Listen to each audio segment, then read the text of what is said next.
अस्सलाम वालेकुम guys, welcome back to my channel doctor Kana Jutoi. I hope you all are well and doing great. So guys, आज का जो lecture है वो बेसिकली हम लोग ऑस्ट्रोलॉजी ऑफ ह्यूमरस जो कवर कर रहे थे उसी से रिलेटेड है।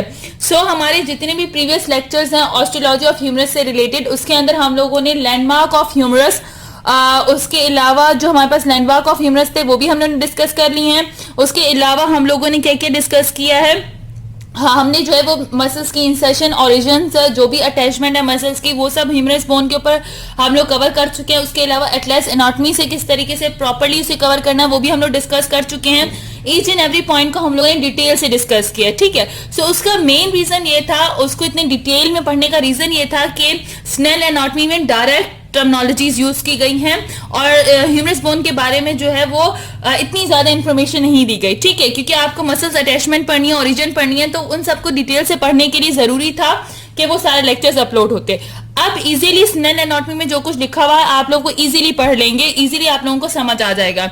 तो अब हम स्नेल एनाटॉमी से ह्यूमरस बोन में जो चीजें ऑस्ट्रोलॉजी ऑफ ह्यूमरस से रिलेटेड स्नेल एनाटॉमी में दी गई हैं वो कवर करते हैं। स्नेल एनाटॉमी में कुछ ज्यादा नहीं दिया गया है, नॉर्मली दिया गया है। फॉर एग्जांपल ये वाला पैराग्राफ दिया गया है, हमारे पास ये पैराग्राफ है जो आपको पहले दिया गया है। इसमें क्या कहने हैं, the humerus articulate with the scapula. मैं आपको दिखा देती हूँ कि इस पैराग्राफ में बेसिकली वो क्या कह रहे हैं। ये हमारे पास पैराग्राफ है, ठीक है, फर्स्ट पैराग्राफ है। इस पैराग्राफ में वो आपको बता रहे हैं the humerus articulate with the scapula at the shoulder joint and with the radius and ulna at the elbow joint. The upper end of the humerus has a head which forms about 1/3 of the sphere and articulates with the glenoid cavity of the scapula. So guys, ये यहाँ पे एक आपको वही बातें बताई गई हैं जो मैं डिटेल में कवर कर चुकी हूँ ह्यूमरस बोन से रिलेटेड, ठीक है। यहाँ पे वो क्या कह रहा है कि ह्यूमरस जो है वो स्कैपुला के साथ आर्टिकुलेट करता है एट शोल्डर जॉइंट पे, ठीक है। हमने शोल्डर जॉइंट, ह्यूमरस की अटैचमेंट, ये सारी चीजें डिस्कस कर ली हैं। शोल्डर जॉइंट कैसे बनता है, स्कैपुला बोन कौन सी है, ठीक है, और ग्लेनाइड कैविटी कौन सी है, तो ये डिटेल से उन तमाम लेक्चर्स में डिस्कस हो चुके हैं। आप लोग ऑस्ट्रोलॉजी ऑफ ह्यूमरस के जितने भी लेक्चर्स अपलोड हो चुके हैं मेरे चैनल पे, उन सबको आप लोग स्टार्टिंग से देखें तो ये सारे पॉइंट डिस्कस हो चुके हैं, ठीक है। उसके बाद क्या कह रहा है कि which forms about 1/3 of the sphere and articulate with the glenoid cavity of the scapula. अच्छा, इसका मकसद ये है कि हमने पहले भी डिस्कस किया अपने प्रीवियस लेक्चर्स में, ऑस्ट्रोलॉजी ऑफ ह्यूमरस से रिलेटेड जितने भी लेक्चर्स हैं उनमें हमने डिस्कस किया कि हमारे पास हेड ऑफ ह्यूमरस जो होता है वो बहुत बड़ा होता है, ठीक है, और स्कैपुला की glenoid cavity as compare to head of humerus वो बहुत छोटी होती है, तो इसलिए वो सिर्फ 1/3 of the head of humerus को ही के साथ ही आर्टिकुलेट कर पाती है, ठीक है। तो ये एक छोटा सा पैराग्राफ पहले दिया गया है। इसी के नीचे आप लोग देखेंगे तो स्नेल एनाटॉमी में इसी के नीचे जो है वो हमारे पास ये anterior view and posterior, anterior surface and posterior surface of humerus दी गई हैं, ठीक है। तो यहाँ पे मसल्स की इंसर्शन एंड ओरिजिन दी गई है। सो ये दोनों आप लोगों की कवर हो जाएंगी। जो भी मेरे लेक्चर्स ऑस्ट्रोलॉजी ऑफ ह्यूमरस से रिलेटेड अपलोड हो चुके हैं उन सब में इनकी डिटेल बताई गई है, ठीक है, वो मैंने डिस्कस कर ली है। आप वो लेक्चर देखेंगे तो उसमें ये पूरी डिटेल होगी कि हमारे पास एनाटॉमिकल नेक क्या है, उसके अलावा वो कैप्सूल ऑफ शोल्डर जॉइंट क्या है, हेड क्या है, लेसर ट्यूबरोसिटी क्या है, ग्रेटर ट्यूबरोसिटी क्या है, बाइसेप्टल ग्रूव क्या है, पेक्टोरिस मेजर मसल क्या है, माइनर मसल क्या है। सो ये सारे लैंडमार्क और मसल्स की इंसर्शन एंड ओरिजिन्स यहाँ पे डायरेक्ट दी गई है और ये सारी मैंने अपने लेक्चर्स में पूरी डिटेल से एटलस एनाटॉमी के साथ आप लोगों को डिटेल में बता दी कि कौन सा मसल कहाँ पे इंसर्ट हो रहा है, उसकी इंसर्शन कहाँ पे, उसकी ओरिजिन कहाँ पे, इसके बोन के लैंडमार्क कौन कौन से, लाइक यहाँ पे हमारे पास हेड ऑफ ह्यूमरस है, लेसर ट्यूबरकल है, ग्रेटर ट्यूबरकल है, बाइसेप्टल ग्रूव है, उसके बाद डेल्टॉइड ट्यूबरोसिटी है। सो ये दोनों डायग्राम्स अच्छे से उन लेक्चर्स में डिस्क्राइब हो चुकी है, ठीक है। अब ये आप लोगों को डायरेक्ट यहाँ से समझ नहीं आ पाता, तो इस वजह से इनकी डिटेल वीडियोस जो है वो हमने उन लेक्चर्स में अपलोड कर दी हैं, उनको आपको अच्छे से मैंने समझा दिया है।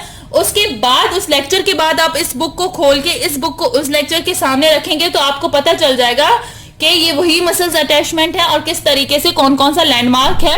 सो ये सारी चीजें डिस्कस हो जाएंगे। उसके बाद मूव ऑन करते हैं। उसके अलावा जो है वो यहाँ वाले ये पैराग्राफ दिए गए हैं इस बोन से रिलेटेड, ह्यूमरस बोन से रिलेटेड, तो इसे भी हम लोग एक बार देख लें कि यहाँ पे क्या कहा गया है।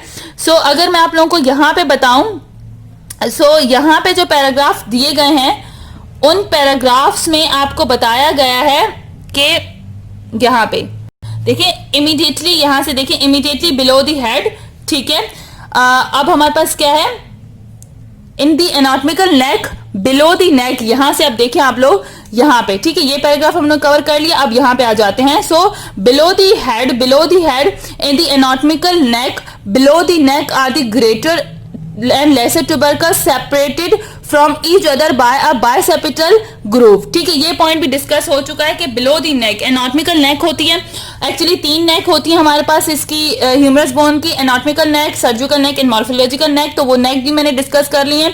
और उन्हीं नेक्स के नीचे ही हमें ग्रेटर ट्यूबरकल एंड लेसर ट्यूबरोसिटीज मिलती हैं, ठीक है, जहाँ पे डिफरेंट मसल्स की इंसर्शन एंड ओरिजिन है। और ये ग्रेटर एंड लेसर ट्यूबरोसिटीज जो है एक दूसरे से बाइसेप्टल ग्रूव के थ्रू जो है वो सेपरेट होती है, वो भी मैंने डिस्कस कर लिया। बाइसेप्टल ग्रूव के 3 मसल्स हैं, वो भी डिटेल से डिस्कस हो चुके हैं।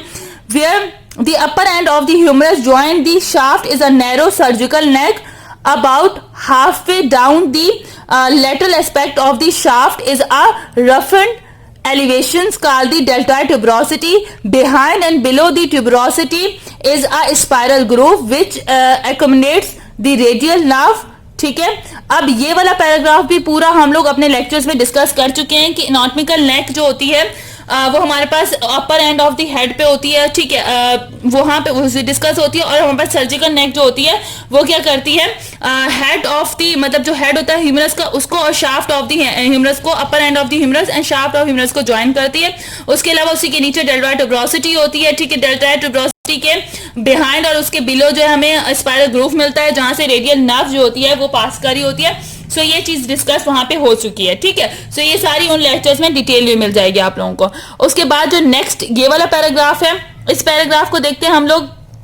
इस पैराग्राफ में क्या कह रहा है, तो इस पैराग्राफ में कह रहे हैं कि the lower end of the humerus processes the medial and lateral epicondyle for the attachment of the muscles and ligaments of the radius and ligaments the round capitulums for articulations with the head of the radius and the pulley shaped trochlea for articulate with the trochlear notch of the ulna। ठीक है, उसके बाद क्या है, above the capitulum is the radial fossa which receives the head of the radius when the elbow is the fix।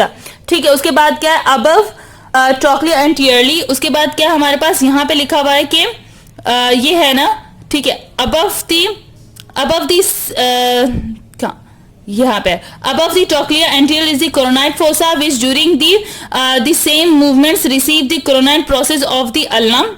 ठीक है, उसके बाद क्या, above the trochlear posterior is the olecranon fossa elbow which receives the olecranon process of the ulnum when the elbow joint is extend the muscles important muscles and ligaments attached to the humerus are shown in figure 9.9 जो हम लोग यहाँ पे discuss कर चुके हैं। सो इस paragraph में वो पूरी डिस्क्रिप्शन दी गई है जो हम लोग डिटेल से उन लेक्चर्स में डिस्कस करते हुए आ रहे हैं। इस पैराग्राफ में कह रहा है कि जो लोअर एंड होता है ह्यूमरस का, वहां पे हमें मीडियल एंड लेटरल एपिकॉन्डाइल मिलते हैं, वो आपको डिस्कस कर लिया हम लोगों ने। लैंडमार्क ऑफ ह्यूमरस में कौन सा मीडियल एपिकॉन्डाइल होता है, लेटरल साइड पे लेटरल एपिकॉन्डाइल, मीडियल साइड पे मीडियल एपिकॉन्डाइल। ठीक है, अब वहां पे क्या होता है कि मसल्स की अटैचमेंट होती है।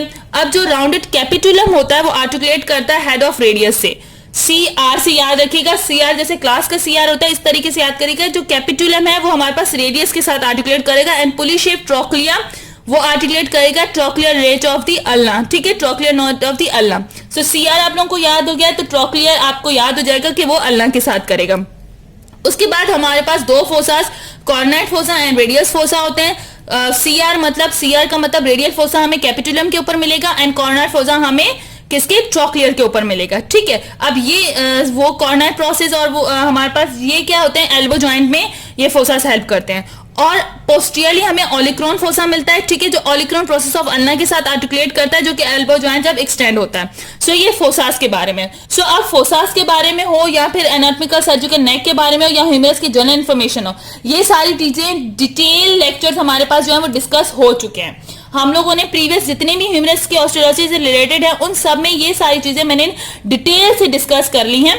तो ये पैराग्राफ हो या ये वाला पैराग्राफ हो या ये पैराग्राफ हो, तीनों पैराग्राफ और ये डायग्राम, ये सब चीजें हम लोग प्रीवियस ऑस्टियोलॉजी ऑफ ह्यूमरस में डिस्कस करते हुए आ चुके हैं। तो अब आप लोगों के लिए इजी हो जाएगा कि स्नेल एनाटॉमी में ह्यूमरस की लैंडमार्क एंड उसकी ऑस्टियोलॉजी से रिलेटेड क्या क्या चीजें हैं वो सारी डिस्कस हम लोगों ने कर ली हैं। ठीक है, ये अब हमारे लिए इजी हो गया है स्नेल एनाटॉमी से ह्यूमरस बोन को पढ़ना, क्योंकि हम लोगों ने प्रीवियस सारे, अगर आप लोगों ने मेरे लेक्चर्स देखे हैं ऑस्टियोलॉजी ऑफ ह्यूमरस से रिलेटेड, तो अब ऑस्ट्रोलॉजी ऑफ ह्यूमरस को यहाँ से बुक से कवर करना, स्नेल एनाटॉमी से कवर करना कोई मुश्किल नहीं है।